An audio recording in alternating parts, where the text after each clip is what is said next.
Hello students, welcome to Smart Tutor. അപ്പോൾ ഇന്ന് നമ്മൾ നോക്കാൻ പോകുന്നത് ഇൻഡസ്ട്രിയൽ സേഫ്റ്റി എഞ്ചിനീയറിംഗ് S7-ലെ കോമൺ ആയിട്ടുള്ള സബ്ജക്റ്റ് ആണ്. അപ്പോൾ ഈ ഒരു സബ്ജക്റ്റ് എല്ലാവരും എനിക്കറിയാം, പലരും ഓക്കെ ഇത് പഠിക്കേണ്ട ആ ഒരു മൈൻഡ് സെറ്റ് വെച്ചിട്ടിരിക്കുന്ന ആൾക്കാരായിരിക്കും കൂടുതൽ. കാരണം ഇത് ജസ്റ്റ് പാസ്സായാൽ മതി. പക്ഷേ ഇത് ഇമ്പോർട്ടൻ്റ് ആണ്. ഈ സബ്ജക്റ്റ് പാസ്സാവാതെ നിങ്ങൾക്ക് എന്തായാലും നിങ്ങളുടെ ഡിഗ്രി സർട്ടിഫിക്കറ്റ് കിട്ടാൻ പോകുന്നില്ല. അതുകൊണ്ട് തന്നെ ഇമ്പോർട്ടൻറ്റ് സബ്ജക്റ്റാണ്. കുറേ ഉണ്ട്, ഇഷ്ടം പോലെ. ഇപ്പം ഇൻഡസ്ട്രിയൽ സേഫ്റ്റിയുടെ നോട്ട് നിങ്ങൾ നോക്കുമ്പോൾ നിങ്ങൾ പേടിച്ചു പോകും. അല്ലെങ്കിൽ അതിൻ്റെ ടെക്സ്റ്റ് ബുക്ക് ഉണ്ടാകുമ്പോൾ അത് നോക്കുമ്പോൾ ഇഷ്ടം പോലെ ഉണ്ടാകും. നിങ്ങൾ ഒരു ദിവസം എക്സാമിൻ്റെ തലേന്ന് പഠിച്ച് തീർക്കാമെന്ന് വെച്ചാൽ നിങ്ങൾക്ക് നടക്കത്തില്ല. നിങ്ങളിത് കുറച്ച് ഒരു തലേന്നല്ല 2-3 ദിവസം മുന്നെങ്കിലും ഈ ഒരു സബ്ജക്റ്റ് നിങ്ങൾ എക്സാമിന് മുന്നേ പ്രിപ്പയർ ചെയ്തിരിക്കണം. അപ്പോൾ സിമ്പിളാണ്, ഈസിയാണ്. ഇത് പഠിച്ചാൽ ഇതിപ്പോൾ വായിച്ചങ്ങ് മതി, വിട്ടാൽ മതി അങ്ങനെ വിചാരിക്കരുത്. കുറച്ചൊക്കെ നിങ്ങൾ അതിൻ്റെ പോയിൻറ്റ്സ് ഒക്കെ പഠിച്ച് വെച്ചേ പറ്റത്തുള്ളൂ. എന്തായാലും നമുക്ക് ഈ സബ്ജക്റ്റ് ക്ലിയർ ചെയ്യാൻ പറ്റത്തുള്ളൂ. ഈവൻ നമ്മുടെ പല സ്റ്റുഡൻസും ഇത് സിമ്പിളാണെന്ന് വിചാരിച്ചിട്ട് പ്രിപ്പയർ ചെയ്യാതെ പോയി ഈ സബ്ജക്റ്റിന് ഫെയിൽ ആയിട്ടുള്ള കഥകളുണ്ട്. അതുകൊണ്ടാണ് പറഞ്ഞത്. അപ്പോൾ ഈ സബ്ജക്റ്റ് എന്തായാലും നിങ്ങൾ സ്കിപ്പ് ചെയ്യാതെ പഠിച്ചിട്ട് തന്നെ പോകാം. അപ്പോൾ ഞാനിവിടെ നമ്മുടെ ഈ ഒരു പ്ലേലിസ്റ്റ് എന്ന് പറഞ്ഞു കഴിഞ്ഞാൽ ഇമ്പോർട്ടൻ്റ് ആയിട്ടുള്ള ക്വസ്റ്റ്യൻസ് ആണ്. ക്വസ്റ്റ്യൻ ബാങ്ക് നോക്കിയിട്ട് റിപ്പീറ്റഡ് ആയിട്ടുള്ള വരാൻ ചാൻസ് ഉള്ള ക്വസ്റ്റ്യൻസ് തന്നെ സെലക്ട് ചെയ്ത് പാർട്ട് എ പാർട്ട് ബിയിലെ എല്ലാ ക്വസ്റ്റ്യൻസും എല്ലാ മൊഡ്യൂൾസും നമ്മൾ ഈ ഒരു ചാനലിൻ്റെ അകത്ത് പറയുന്നുണ്ട്. ഓക്കെ, അപ്പോൾ ഒരു പ്ലേലിസ്റ്റ് ആയിട്ട് ഇടാം. അപ്പോൾ എന്താണ് നമ്മളിന്ന് നോക്കാൻ പോകുന്നത്? മൊഡ്യൂൾ 1 ആണ്. മൊഡ്യൂൾ 1-ൽ ഇമ്പോർട്ടൻ്റ് ആയിട്ടുള്ള കുറച്ച് ക്വസ്റ്റ്യൻസ് ആണ് നോക്കാൻ പോകുന്നത്. അതും പാർട്ട് എയിൽ ചോദിക്കുന്ന ക്വസ്റ്റ്യൻസ് ആയിരിക്കും നമ്മൾ ആദ്യം പറയാം. അത് കഴിഞ്ഞിട്ടായിരിക്കും പാർട്ട് ബിയിലെ ക്വസ്റ്റ്യൻസ് പറയുന്നത്. അപ്പോൾ ഫസ്റ്റ് ക്വസ്റ്റ്യൻ ആണ് define terms health, safety and welfare. ഇതിന് മുന്നേ ചോദിച്ചിട്ടുള്ള ക്വസ്റ്റ്യൻ ആണ് ഈ ഒരു ക്വസ്റ്റ്യൻ. ഹെൽത്ത് എന്താണ്, സേഫ്റ്റി അതുപോലെ വെൽഫെയർ. മൊഡ്യൂൾ 1-ലും നിങ്ങൾ കണ്ടന്റ് നോക്കിക്കഴിഞ്ഞാൽ നമ്മുടെ KTU നോട്ട്സിൻ്റെ അകത്തൊക്കെ നോട്ട് കിടപ്പുണ്ട്. പക്ഷെ അത് ഭയങ്കര വലുതാണ്. അത് മുഴുവൻ നിങ്ങൾ ഒറ്റ ദിവസം കൊണ്ട് പഠിച്ച് തീർക്കുമെന്ന് വെച്ചാൽ നടക്കുന്ന കാര്യമല്ല. ഇഷ്ടംപോലെ ഉണ്ട് വായിക്കാൻ. അപ്പോൾ വായിച്ച് മനസ്സിലാക്കുന്നതിനും ഭേദം ഞാൻ ഇതെന്ന് പറഞ്ഞാൽ സപ്ലിമെൻ്ററി എഴുതുന്ന സ്റ്റുഡൻസിനും അതുപോലെ തന്നെ ലാസ്റ്റ് മിനിറ്റിൽ പ്രിപ്പയർ ചെയ്യുന്നവർക്കും വേണ്ടിയാണ് ഈ ഒരു വീഡിയോ ചെയ്യുന്നത്. നിങ്ങൾക്ക് സുഖമായിട്ട് വീഡിയോ കണ്ടിട്ട് എക്സാം സുഖമായിട്ട് അത്യാവശ്യം പാസ്സാവുന്ന രീതിയിൽ സുഖമായിട്ട് എക്സാം ക്ലിയർ ചെയ്യാൻ പറ്റും. ഓക്കെ, അപ്പോൾ ഈ ഒരു ക്വസ്റ്റ്യൻസ് എല്ലാം മസ്റ്റായിട്ട് പഠിക്കുക. ഇപ്പോൾ നിങ്ങൾക്ക് ഫുൾ ഒരു മൊഡ്യൂൾ മുഴുവൻ ഇരുന്ന് ആദ്യം തൊട്ട് ലാസ്റ്റ് വരെ വായിക്കാൻ ഒരു ടൈം കിട്ടിയെന്ന് വരില്ലേ ലാസ്റ്റ് മിനിറ്റ് പ്രിപ്പയർ ചെയ്യുന്നവർക്ക്. അപ്പോൾ അങ്ങനെയുള്ളവർക്ക് ഇത് ഭയങ്കര എഫക്റ്റീവ് ആവും. അപ്പോൾ ഫസ്റ്റാണ് define term health, safety and welfare. Health എന്ന് പറഞ്ഞാൽ എന്താണ്? റിഫേഴ്സ് ടു വെൽബീയിങ് ഓഫ് ഒരു ഇൻഡിവിജ്വലിൻ്റെ വെൽബീയിങ്. അതിനെ നമുക്ക് ഹെൽത്ത് എന്ന് പറയാൻ പറ്റും. Encompassing physical, mental and emotional aspects. ഒരു പേഴ്സൺ എപ്പോഴാണ് ഹെൽത്തി ആയിട്ട് വരിക? അയാൾ ഹെൽത്തി ആണ് എന്ന് പറയണമെങ്കിൽ അയാൾക്ക് കുറേ ഫിസിക്കൽ ഹെൽത്ത്, ഭയങ്കര ജിമ്മും ഭയങ്കര ഇതായിട്ട് മസിൽസ് ഉണ്ടാകും, അങ്ങനെയല്ല. അവർ ഇമോഷണലായിട്ടും മെൻ്റലിയും അതുപോലെ ഫിസിക്കലിയും ഫിറ്റ് ആയെങ്കിൽ മാത്രമേ ആ പേഴ്സൺ ഹെൽത്തി ആണെന്ന് നമുക്ക് പറയാൻ പറ്റത്തുള്ളൂ. In the context of industrial safety. ഇനി ഇൻഡസ്ട്രിയൽ സേഫ്റ്റിയുടെ കാര്യത്തിൽ പറഞ്ഞു കഴിഞ്ഞാൽ health includes the prevention of illness, disease or injury arising from workplace hazards such as exposure to chemicals, noise or radiations. ഇനി നമ്മൾ ഇൻഡസ്ട്രിയൽ സേഫ്റ്റിയുടെ കാര്യത്തിൽ ഹെൽത്ത് എന്താണെന്ന് ചോദിച്ചു കഴിഞ്ഞാൽ അതിനൊരു ഡിഫറെൻറ്റ് ഒരു പെർസ്പെക്റ്റീവിൽ നിങ്ങൾ ആൻസർ പറയേണ്ടി വരും. എന്തൊക്കെയാണ് ഹെൽത്ത് എന്ന് പറഞ്ഞു കഴിഞ്ഞാൽ? Prevention of illness, disease or injury. അതായത് ഒരു വർക്കർ, ഒരു ഇൻഡസ്ട്രിയിൽ വർക്ക് ചെയ്യുന്ന ഒരു വർക്കറിൻ്റെ കാര്യത്തിൽ അവരെ വെച്ചിട്ട് വേണം നമ്മൾ ആ ഒരു പെർസ്പെക്റ്റീവിൽ വേണം ഹെൽത്തിനെ പറയാൻ. അപ്പോൾ ഒരു വർക്ക് പ്ലേസിൽ ഒരു ഹസാർഡ്സ് ലൈക്ക് ഇപ്പം ഒരു കെമിക്കൽ എക്സ്പോഷറോ കെമിക്കൽസിൻ്റെയൊക്കെ പ്രശ്നങ്ങൾ വരാം അല്ലേ. അതുപോലെ നോയ്സ്, ആ നോയ്സ് കൊണ്ട് നോയ്സ് പൊല്യൂഷൻ അങ്ങനെയുള്ള സംഭവങ്ങളുണ്ടാകും. അതുപോലെ തന്നെ റേഡിയേഷൻ, ഇങ്ങനെയുള്ള ഈ വർക്ക് പ്ലേസിൽ നിന്ന് കിട്ടാൻ പോകുന്ന ഹസാർഡുകൾ, അതുപോലെ ഡിസീസ്, ഇൽനെസ്, ഇഞ്ചുറി, ഇങ്ങനെയുള്ള കാര്യത്തിൽ നിന്നുള്ള പ്രിവെൻഷൻ, അതിനെയാണ് നമ്മുടെ ഇൻഡസ്ട്രിയൽ സേഫ്റ്റിക്കകത്ത് ഹെൽത്ത് എന്ന് പറയുന്നത്. ഓക്കെ, അപ്പോൾ ഒന്നുകൂടെ പറയാം. Health includes prevention of illness, disease or injury arising from workplace hazards. ഒരു ജോലി സ്ഥലത്ത് ഉണ്ടാവുന്ന ഹസാർഡുകളിൽ നിന്ന്, പ്രോബ്ലംസിൽ നിന്ന് ഉള്ള ഡിസീസസ് ഉള്ള പ്രിവെൻഷൻ, അതിൽ നിന്നുണ്ടാവുന്ന ഇൽനെസ്സിൽ നിന്നും ഡിസീസിൽ നിന്നും ഇഞ്ചുറീസിൽ നിന്നുള്ള പ്രിവെൻഷനെ നമുക്ക് ഹെൽത്തിൻ്റെ അകത്ത് ഇൻക്ലൂഡ് ചെയ്യാൻ പറ്റും. അപ്പോൾ അതാണ് ഹെൽത്ത് എന്ന് പറഞ്ഞു കഴിഞ്ഞാൽ. ഇനി അടുത്ത സേഫ്റ്റി. നമ്മൾ ഈ ഒരു സെയിം പോയിന്റ് തന്നെ നിങ്ങൾ പഠിക്കണം എന്നില്ല, പക്ഷേ ഈ ഒരു പോയിന്റ് വെച്ചിട്ട് വേണം നിങ്ങൾ എക്സ്പ്ലെയിൻ ചെയ്യാൻ വേണ്ടി. ഓക്കെ, നിങ്ങൾക്ക് ഹെൽത്ത് എന്ന് പറയുമ്പോൾ തോന്നിയ കാര്യങ്ങൾ എഴുതി വെക്കരുത്. നമുക്ക് ആ ഒരു സംഭവം നമ്മുടെ സബ്ജക്റ്റിൽ നിന്ന് വിട്ട് പോകരുത്. അത്രയും നിങ്ങൾ ശ്രദ്ധിക്കണം.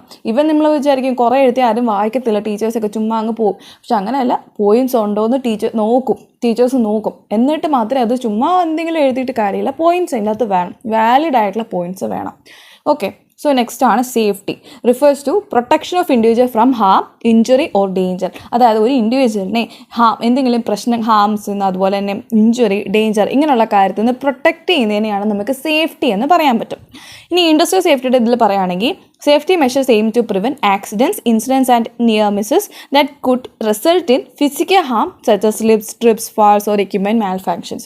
ഇപ്പം ഇൻഡസ്ട്രിയൽ സേഫ്റ്റിയുടെ കാര്യത്തിൽ പറഞ്ഞു കഴിഞ്ഞാൽ സേഫ്റ്റി മെഷേഴ്സ് എന്ന് പറഞ്ഞു കഴിഞ്ഞാൽ ഒരു ആക്സിഡൻറ്റ് അല്ലെങ്കിൽ ഇൻസിഡൻസ് അല്ലെങ്കിൽ നിയർ മിസ്സസ് അങ്ങനെയുള്ള എന്തെങ്കിലും ഒരു വർക്ക് പ്ലേസിൽ ഉണ്ടാവാൻ ചാൻസ് ഉള്ള പ്രശ്നങ്ങളിൽ നിന്ന് ആ ഒരു വർക്കറിനെ സേഫ്റ്റി, അവർക്ക് കൊടുക്കുന്ന ഒരു പ്രൊട്ടക്ഷൻ, അതിനെയാണ് നമുക്ക് സേഫ്റ്റി എന്ന് പറയാം.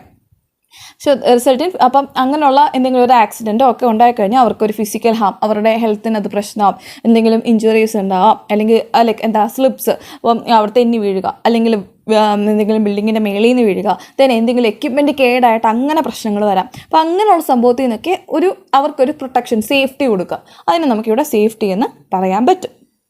ഇനി ലാസ്റ്റ് ടൈം എന്താണ് വെൽഫെയർ. വെൽഫെയർ എന്ന് പറഞ്ഞു കഴിഞ്ഞാൽ refers to general wellbeing of an individual. ഒരു ഇൻഡിവിജ്വലിൻ്റെ വെൽബീയിങ്ങിനെ നമുക്ക് വെൽഫെയർ, ആ ഒരു പേര് വന്ന് കണക്ട്, വെൽബീയിങ്, വെൽഫെയർ, ആ ഒരു സംഭവം പറയുക. Encompassing the physical, mental and social needs. അപ്പം ഒരു പേഴ്സൻ്റെ ഫിസിക്കൽ, അതുപോലെ മെൻ്റൽ, ദെൻ സോഷ്യൽ നീഡ്സ്, ഇതെല്ലാം സാറ്റിസ്ഫൈ ചെയ്യുന്ന രീതിയിൽ വേണം വെൽഫെയർ എന്ന് പറയുന്നത്. So it is in the context of industrial safety. Industrial സേഫ്റ്റിയുടെ കാര്യത്തിൽ പറഞ്ഞു കഴിഞ്ഞാൽ welfare includes provisions for employee comfort, hygiene and overall quality of life at work, such as access to clean water, sanitation facilities and breaks. അപ്പോൾ ഒരു industrial സേഫ്റ്റിയുടെ കാര്യത്തിൽ welfare എന്ന് പറഞ്ഞു കഴിഞ്ഞാൽ ഇൻക്ലൂഡ് പ്രൊവിഷൻ ഫോർ എംപ്ലോയീസ്, ഒരു എംപ്ലോയിയുടെ കംഫർട്ട്, ഹൈജീൻ, അതുപോലെ അവരുടെ ലൈഫിൻ്റെ ക്വാളിറ്റി, അങ്ങനെയുള്ള കാര്യങ്ങളൊക്കെയാണ് ഇൻഡസ്ട്രിയൽ സേഫ്റ്റിയിൽ വെൽഫെയർ എന്ന് പറയുന്നത്. ഇനി എന്തൊക്കെ പറയാം, സജസ് ആക്സസ് ടു ക്ലീൻ വാട്ടർ, അവർക്ക് നല്ല ശുദ്ധമായിട്ടുള്ള വെള്ളം കിട്ടണം, സാനിറ്റേഷൻ ഫെസിലിറ്റീസ് ഉണ്ടാവണം, അതുപോലെ ബ്രേക്ക്, ജോലിക്കിടയിൽ ബ്രേക്ക് ടൈംസ് വേണം. ഇതെല്ലാം എന്താണ് ഒരു പേഴ്സൻ്റെ ഇൻഡസ്ട്രിയൽ സേഫ്റ്റി വരുമ്പോൾ വെൽഫെയറിൻ്റെ അകത്ത് വരുന്ന കാര്യങ്ങളാണ്. These 3 terms are interconnected and essential for ensuring overall wellbeing of individuals. എന്താ അപ്പം ഈ ഒരു 3 കാര്യങ്ങളും ഇതെല്ലാം എന്താണ്, വെൽഫെയർ ആണെങ്കിലും ഹെൽത്ത് ആണെങ്കിലും അങ്ങനെയുള്ള കാര്യങ്ങൾ, നമ്മുടെ സേഫ്റ്റി ആണെങ്കിലും, ഈ 3 ടേംസും ഇന്റർകണക്റ്റഡ് ആണ്, അവർ തമ്മിൽ ഒരു കണക്ഷൻ ഉണ്ട്. അതുപോലെ തന്നെ ഒരു ഓവറോൾ വെൽബീയിങ്, ഒരു വർക്ക് പ്ലേസിൽ ഒരു ഇൻഡിവിജ്വലിൻ്റെ ഓവറോൾ വെൽബീയിങ്ങിനെ എൻഷുർ ചെയ്യുന്ന കാര്യങ്ങളാണ്. ഓക്കെ, അപ്പോൾ നമ്മളൊരു വർക്കർ അവിടെ വരുമ്പം അവർക്ക് എന്തായാലും അവർക്ക് ഹെൽത്ത് ആയിരിക്കണം, അവർ ഹെൽത്തി ആയിരിക്കണം, അവർക്ക് എല്ലാ രീതിയിലുള്ള പ്രൊട്ടക്ഷനും സേഫ്റ്റിയും കൊടുക്കണം.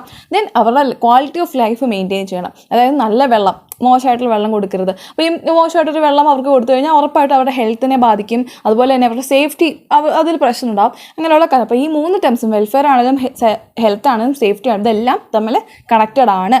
അപ്പോൾ ഇതാണ് നമ്മുടെ ഫസ്റ്റ് ക്വസ്റ്റ്യൻ. നിങ്ങൾക്ക് 3 മാർക്ക് സുഖമായിട്ട് സ്കോർ ചെയ്യും. ഇത് എന്തായാലും 3 മാർക്സിനെ ചോദിക്കത്തുള്ളൂ. അപ്പോൾ ഈ ഒരു കാര്യം നിങ്ങൾക്ക് സുഖമായിട്ട് എഴുതി ആൻസർ മേടിക്കാൻ പറ്റും. ഓരോ ഇപ്പം ഹെൽത്തിനെ കുറിച്ച് എഴുതുമ്പോൾ 1 മാർക്ക്, അങ്ങനെ രീതിയിൽ നിങ്ങൾ കാൽക്കുലേറ്റ് ചെയ്യുക.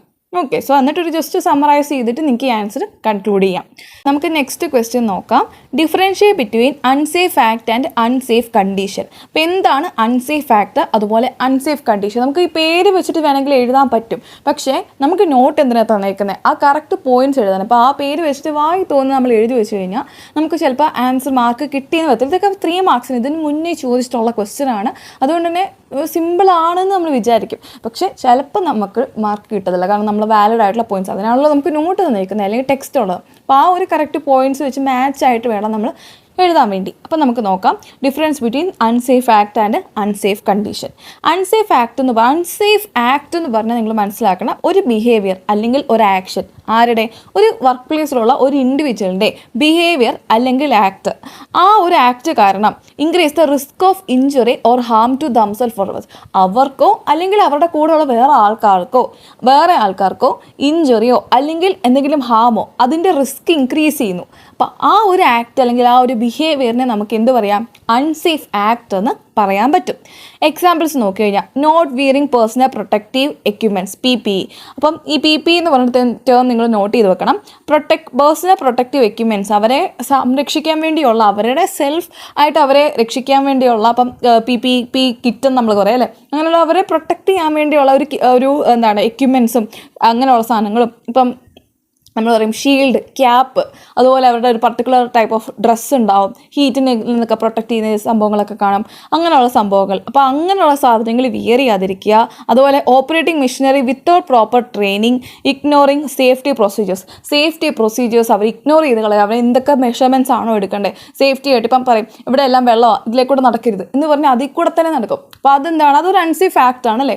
ആ ഒരു അൺസേഫ് ആക്ട്. അതുപോലെ operating machinery without proper training, പ്രോപ്പറായിട്ടൊരു ട്രെയിനിങ് ഇല്ലാതെ മെഷീനറീസ് യൂസ് ചെയ്യുക. ഓരോ മെഷീൻസിനും വേണ്ടി ട്രെയിനിങ് എടുത്തിട്ട് വേണം നമ്മൾ ആ ഒരു മെഷീൻ, പർട്ടിക്കുലർ മെഷീൻ ഓപ്പറേറ്റ് ചെയ്യാൻ വേണ്ടി. അപ്പോൾ അത് ട്രെയിനിങ് എടുക്കാതെ അത് യൂസ് ചെയ്ത് കഴിഞ്ഞാൽ ഉറപ്പായിട്ടും അവിടെ ഒരു പ്രശ്നമാണ്. അപ്പോൾ അതൊരു അൺസേഫ് ആയിട്ടുള്ള ആക്ടാണ്, അല്ലെങ്കിൽ ഒരു ബിഹേവിയർ, ഒരു ആക്ഷനാണ് അത്.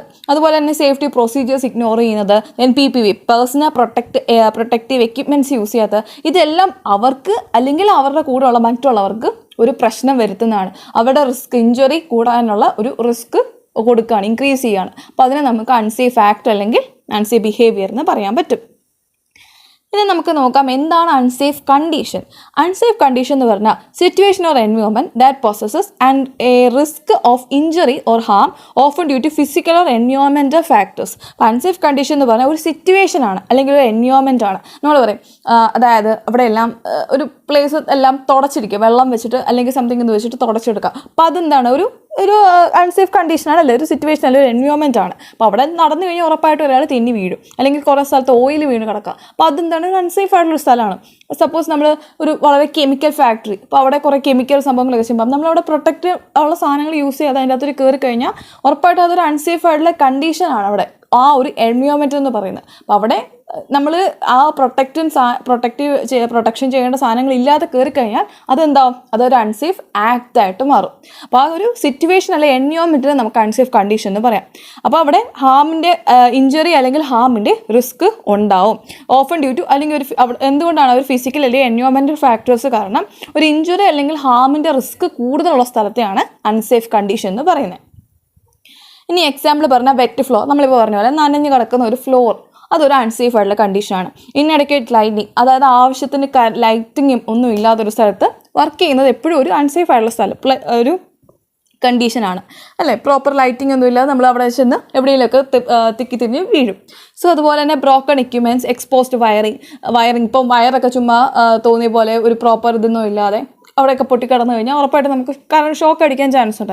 അതുപോലെ ബ്രോക്കൺ ആയിട്ടുള്ള എക്യുപ്മെൻറ്റ്സിന് എന്തെങ്കിലും പ്രശ്നമൊക്കെ വന്ന് നമ്മൾ ഏറ്റവും സിമ്പിളായിട്ട് ഒരു ചെയർ പൊട്ടിയിരിക്കുകയാണെങ്കിൽ അതിൽ കയറി ഇരുന്ന് കഴിഞ്ഞാൽ അത് നമ്മൾ ഉറപ്പായിട്ട് താഴെ വീഴും. സോ അതെല്ലാം എന്താണ്, ഒരു അൺസേഫ് ആയിട്ടുള്ള കണ്ടീഷനാണ്. എക്സാമ്പിൾ പറഞ്ഞതേ ഉള്ളൂ. ഇനി നമുക്ക് അതിൻ്റെ സമ്മറി നോക്കാം. Unsafe acts are related to human behaviour and actions. അപ്പം അൺസേഫ് ആക്ട് എന്ന് പറഞ്ഞാൽ ഇത്രയേ ഉള്ളൂ, ഹ്യൂമൻ ബിഹേവിയർ അല്ലെങ്കിൽ ആക്ഷൻസിനെയാണ് അൺസേഫ് ആക്ട് പറയുന്നത്. അൺസേഫ് കണ്ടീഷൻ എന്ന് പറഞ്ഞാൽ ഫിസിക്കൽ എൻവയോൺമെൻറ്റ് അല്ലെങ്കിൽ സർക്കംസ്റ്റൻസിനെയാണ് അൺസേഫ് കണ്ടീഷൻ എന്ന് പറയുന്നത്. Both unsafe act and conditions are contribute to accidents and injuries in the workplace and identifying and addressing them is crucial for maintaining a safe work environment. അപ്പോൾ എന്താ പറയുന്നത്, unsafe ആക്ടും unsafe കണ്ടീഷൻസും ഒരു contribute to accidents, ഒരു work പ്ലേസിലുള്ള accidents ഇഞ്ചുറീസിനെയൊക്കെ contribute ചെയ്യുന്ന ആൾക്കാരാണ്. അതായത് ഒരു വർക്ക് പ്ലേസിൽ ഒരു പ്രശ്നം ഉണ്ടാക്കുന്ന ഒരു അൺസേഫ് ആക്ടോ അല്ലെങ്കിൽ ഒരു അൺസേഫ് കണ്ടീഷൻ ഉണ്ടെങ്കിൽ വർക്ക് പ്ലേസിലൊരു ഇഞ്ചുറി അല്ലെങ്കിൽ ഹാം, ആക്സിഡൻറ്റ് എല്ലാം ഉണ്ടാവാൻ ചാൻസ് ഉണ്ട്. അപ്പോൾ ഇതിനെയൊക്കെ ഐഡൻറ്റിഫൈ ചെയ്യുക, അഡ്രസ്സ് ചെയ്യുക, എന്നിട്ട് അതിനുള്ള ക്രൂഷ്യൽ മെയിൻ്റനൻസ് അതിനെല്ലാം നമ്മൾ അഡ്രസ്സ് ചെയ്യുന്നതും ഐഡൻറ്റിഫൈ ചെയ്യുന്നതും എല്ലാം എന്താണ്, is essential, it is very essential for crucial for maintaining a safe work environment. ഒരു സേഫ് ആയിട്ടുള്ള ആൾക്കാർക്ക് സുഖമായിട്ട് നല്ലതായിട്ട് വർക്ക് ചെയ്യാൻ പറ്റുന്ന ഒരു സേഫ് ആയിട്ടുള്ള വർക്ക് എൻവയോൺമെൻറ്റ് മെയിൻറ്റെയിൻ ചെയ്യണമെങ്കിൽ ഈ ഉള്ള അൺസേഫ് ആക്ടിനെയും അൺസേഫ് കണ്ടീഷൻസിനെയും എല്ലാം അഡ്രസ്സ് ചെയ്യണം, ഐഡൻറ്റിഫൈ ചെയ്യണം, എന്നിട്ട് അതിനെ സോൾവ് ചെയ്യുകയും വേണം. ഓക്കെ, അപ്പോൾ ഇതാണ് ഈ ഒരു ക്വസ്റ്റ്യൻ പറയുന്നത്. ഓക്കെ, അപ്പോൾ എന്താണ് ഈ ഒരു 2 ക്വസ്റ്റ്യൻസ് നിങ്ങൾക്ക് മനസ്സിലായെന്ന് ഞാൻ വിശ്വസിക്കുന്നു. ഓക്കെ, എന്തെങ്കിലും ഡൗട്ട് ഉണ്ടെങ്കിൽ നിങ്ങൾ കമൻറ്റ് സെക്ഷനിൽ ചോദിക്കുക. അതുപോലെ ചാനൽ സബ്സ്ക്രൈബ് ചെയ്യുക, പ്ലീസ് എല്ലാവരും ചാനൽ സബ്സ്ക്രൈബ് ചെയ്യുക. നമ്മൾ എടുക്കുന്ന എഫേർട്ടിന് നിങ്ങൾക്ക് ഈ ഒരു ക്വസ്റ്റ്യൻ നമ്മൾ ലാസ്റ്റ് മിനിറ്റിൽ പറഞ്ഞു തരുമ്പോൾ നിങ്ങൾക്ക് അതിനൊരു ചെറിയൊരു ഗീവ് ആൻഡ് ടേക്ക് ആ ഒരു സംഭവമാണ്. നിങ്ങൾക്ക് സബ്സ്ക്രൈബ് ചെയ്യുക, അതുപോലെ ലൈക്ക് ചെയ്യാൻ മറക്കരുത്. ഓക്കെ, അപ്പോൾ നമ്മുടെ നെക്സ്റ്റ് ക്വസ്റ്റ്യൻ ആണ്, what are the causes of accidents in industries. ഇൻഡസ്ട്രീസിൽ എന്തൊക്കെയാണ് ആക്സിഡൻറ്റ്സ് ഉണ്ടാവാനുള്ള കോസസ് എന്തൊക്കെയാണ്, കോസസ് ഓഫ് ആക്സിഡൻറ്റ്സ്, അതാണ് അടുത്ത ഒരു ക്വസ്റ്റ്യൻ എന്ന് പറയുന്നത്. ഓക്കെ, സോ ഇത് നമുക്ക് നെക്സ്റ്റ് വീഡിയോയിൽ ഇടാം. കാരണം വീഡിയോ ഒരുപാട് ലെങ്തി ആവുന്നതുകൊണ്ടാണ് ഞാൻ നെക്സ്റ്റ് വീഡിയോ എന്ന് പറയുന്നത്. ഓക്കെ, അപ്പോൾ അടുത്ത വീഡിയോയിൽ നിങ്ങൾ ചെക്ക് ചെയ്യുക, ഈ ഒരു ക്വസ്റ്റ്യൻ്റെ ആൻസർ ഉണ്ടാവും. Okay, by.